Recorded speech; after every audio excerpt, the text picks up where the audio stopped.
plus business, sport and weather. Lots of sunshine around. Afternoon Live with me, Simon McCoy, weekdays 2 till 5 on the BBC News Channel. So why not join us? We've got all afternoon.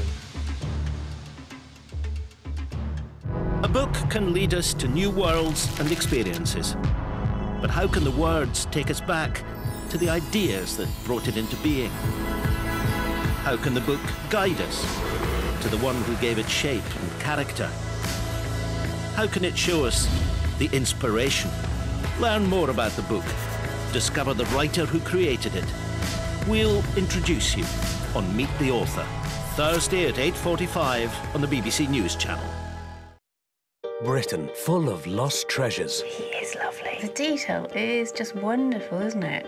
Meet the teams that are unearthing them. And one of the best pieces of dating evidence on a Roman site is just that you expect to find loads of coins, especially a military site. That was minted between 79 and 89 AD. Join Alice Roberts on a journey to the past. So you have made new discoveries by revisiting these old finds. Digging for Britain starts Wednesday the 22nd of November on BBC 4.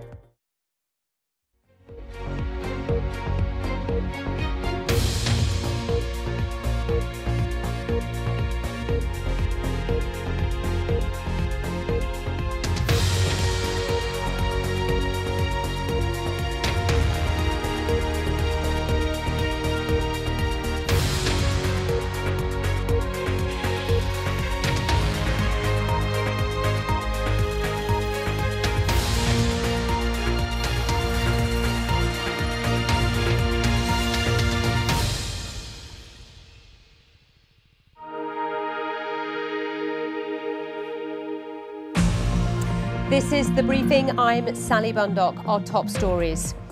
Iran struggles to respond to an earthquake in the west of the country. Local media says it's killed more than 140 people. All smiles for Donald Trump at the ASEAN summit in the Philippines, but outside protesters clash with police.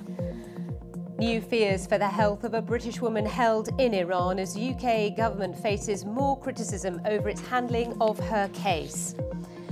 And Brexit summit at Downing Street. The UK Prime Minister meets European business leaders to hear their views on how to make a smooth separation from the EU. Also in Business Briefing, Japan's SoftBank is to buy a stake in Uber. Will be live to our team in the region for the very latest.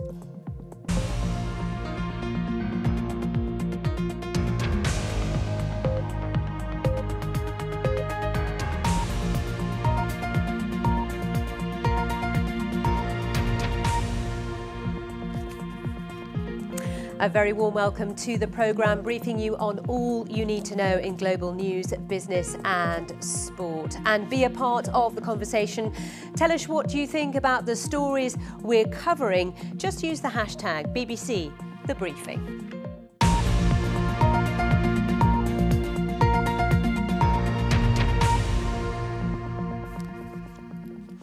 We begin in the Middle East, where Iran's media are reporting at least 140 people have been killed and more than 300 injured in an earthquake with a magnitude of 7.3.